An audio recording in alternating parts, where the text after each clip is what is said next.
Full Hindi drama की तरह है 15 साल के इस नासा हैकर की कहानी। Facebook hacking, email accounts hacking और बैंक फ्रॉड जैसी हैकिंग के बहुत से किस्से आपने अपने आसपास देखे और सुने होंगे। लेकिन अगर मैं आपसे कहूं कि हैकिंग से तो दुनिया की सबसे सिक्योर एजेंसी भी सेफ नहीं है और नासा तक भी इतिहास में कई बार हैक हो चुका है, तो आपका रिएक्शन क्या होगा? जी हाँ दोस्तों, साइबर सिक्योरिटी के धुरंधर इनके सिस्टम को संभालते हैं, मगर फिर भी साल 1999 में कुछ ऐसा हुआ जिसकी वजह से नासा को अपना काम 21 दिनों के लिए बंद करना पड़ा था। और अगर हैरान होने के लिए इतना ही काफी नहीं था, तो आपको बता दूं कि ये सब किया था एक 15 साल के लड़के ने।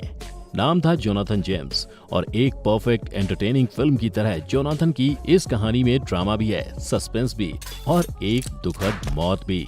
जानेंगे कि कैसे बन गया 15 साल का ये लड़का नासा के लिए एक आफत, और इसके बाद उसके साथ क्या क्या हुआ आज के इस स्पेशल वीडियो में। स्वागत है आप सभी का दी मिस्टिका लैंड पर एक बार फिर से।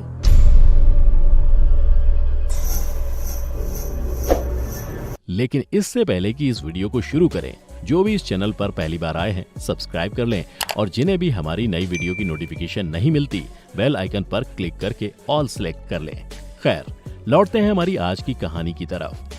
दरअसल ये बात है उस दौर की जब अमेरिका में कंप्यूटर और इंटरनेट का चलन शुरू हो चुका था। उस दौरान बहुत से लोग इंटरनेट की ताकत को आजमाने में लगे हुए थे और बच्चे भी इस नई दुनिया की तरफ काफी आकर्षित हो रहे थे। उन्हीं में से एक था जोनाथन जेम्स, जो कि उस समय महज 15 साल का था और कंप्यूटर की दुनिया को समझ रहा था। माना जाता है कि इस बच्चे का दिमाग उस दौरान अपनी उम्र के बच्चों के मुकाबले कुछ ज्यादा ही तेज चल रहा था। देखते ही देखते कंप्यूटर को लेकर जेम्स इतना ज्यादा ऑब्सेस्ड हो गया कि उसके पेरेंट्स को भी उसके इस ऑब्सेशन से डर लगने लगा। ऐसे में जब उन्होंने जेम्स से कंप्यूटर छीन लिया तो जेम्स घर छोड़कर भाग गया और कंप्यूटर वापस देने की शर्त पर ही लौट कर आया।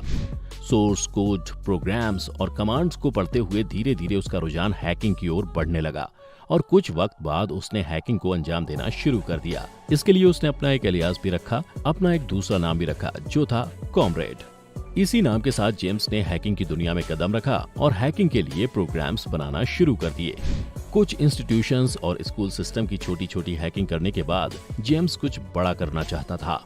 सबसे खास बात तो ये है कि हैकिंग जेम्स की जरूरत या मजबूरी नहीं थी, बल्कि ये तो वो सिर्फ अपने एंटरटेनमेंट के लिए किया करता था। कुछ बड़ा करने की तमन्ना लिए उसने सीधे नासा के कंप्यूटर सिस्टम को हैक करने की प्लानिंग करना शुरू किया।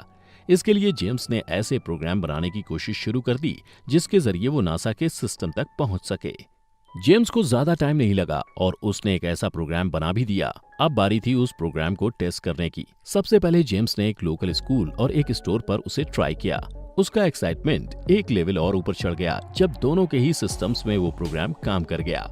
जेम्स अब उनके कंप्यूटर्स के अंदर झांक सकता था और उनकी फाइल्स निकाल सकता था। कहते हैं कि इन दोनों ही सिस्टम्स में जेम्स ने कुछ लोगों की निजी जानकारी निकाल ली थी। तसल्ली से अपने प्रोग्राम को टेस्ट करने के बाद जेम्स ने अपने कदम और आगे बढ़ाते हुए इस प्रोग्राम को नासा के कंप्यूटर में भेज दिया। अब इसे उस समय की नासा की कमजोर सिक्योरिटी कहें या जेम्स का घोड़े सा तेज दौड़ता दिमाग, मगर जेम्स का प्रोग्राम नासा के सर्वर में एग्जीक्यूट हो गया और अब वो नासा जैसी हाई सिक्योरिटी एजेंसी के डेटा को एक्सेस कर सकता था। कहते हैं कि जेम्स का थ्रिल सिर्फ सिस्टम हैक करने तक ही खत्म नहीं हुआ, उसने नासा के सिस्टम से एक सॉफ्टवेयर की चोरी भी की जिसकी कीमत करीब 1.7 मिलियन डॉलर थी। इसके अलावा जेम्स के हाथ लगा इंटरनेशनल स्पेस स्टेशन का एक ऐसा इंपॉर्टेंट सोर्स कोड जिसकी मदद से इंटरनेशनल स्पेस स्टेशन का टेम्परेचर और ह्यूमिडिटी कंट्रोल किया जाता था। जेम्स को पता भी नहीं था कि अनजाने में उसने एक बहुत ही सीरियस क्राइम को अंजाम दे दिया था। हैरानी की बात तो ये थी कि शुरुआती दिनों में नासा की टीम को इस बात का पता भी नहीं लगा कि उनके सिस्टम को किसी ने हैक किया है। हालांकि कुछ दिनों बाद जब एक एक्सपर्ट को अपने सिस्टम के साथ हुई छेड़छाड़ की भनक लगी, तब उन्हें अपने सारे सिस्टम्स बंद करने पड़े।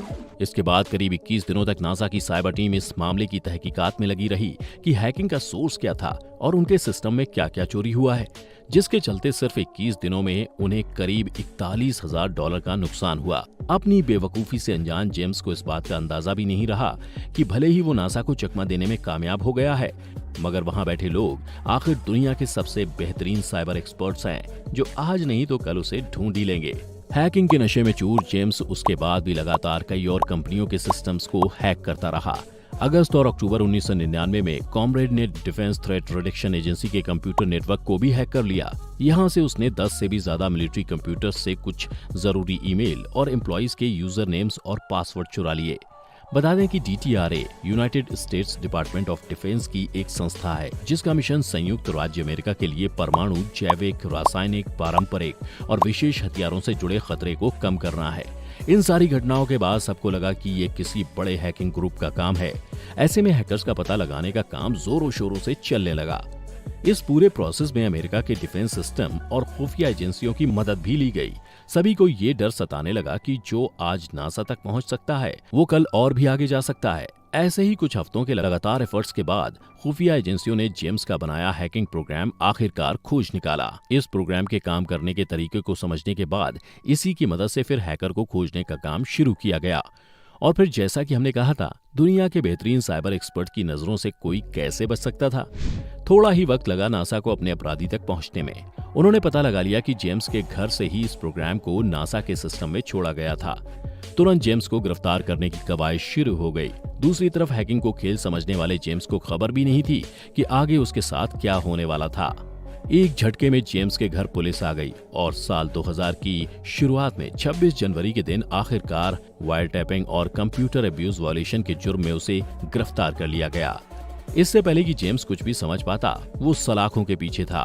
कोर्ट में उसका जुर्म साबित होने के बाद उसे 7 महीनों के लिए फ्लोरिडा डिटेंशन सेंटर में रखने की सजा सुनाई गई और साथ ही किसी भी कंप्यूटर मोड के नजदीक न आने की हिदायत भी दी गई। क्योंकि उस वक्त तक जेम्स नाबालिग था, इसलिए उसकी सजा को काफी कम रखा गया। कहानी में एक और ट्विस्ट तब आया जब उसके प्रोबेशन पीरियड के दौरान जेम्स की शरीर में ड्रग्स का टेस्ट पॉजिटिव निकला, जिसके चलते उसे फिर 6 महीनों के लिए अल्बामा में जुवेनाइल फैसिलिटी में भेज दिया गया।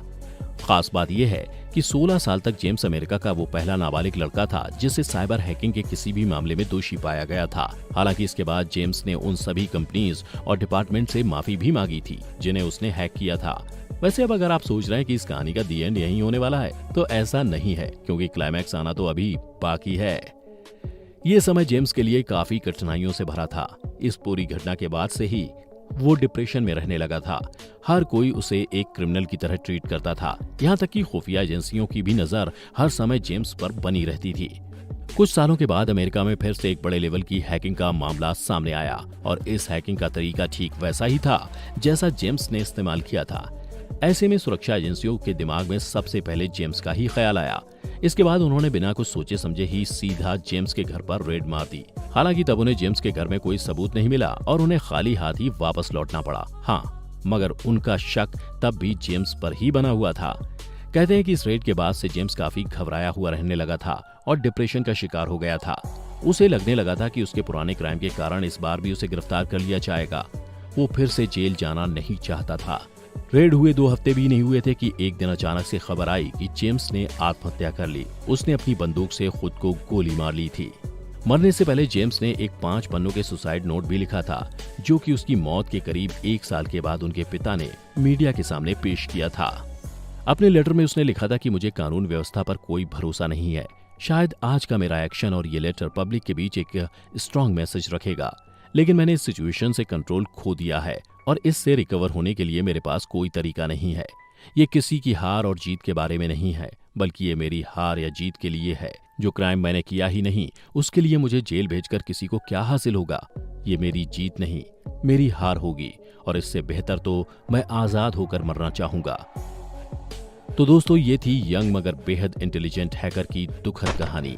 ये सच है कि जेम्स ने अनजाने में जो कुछ भी किया वो काफी गलत था, मगर जेम्स की इस कहानी ने सबसे सुरक्षित समझी जाने वाली एजेंसियों की भी पोल खोल दी है।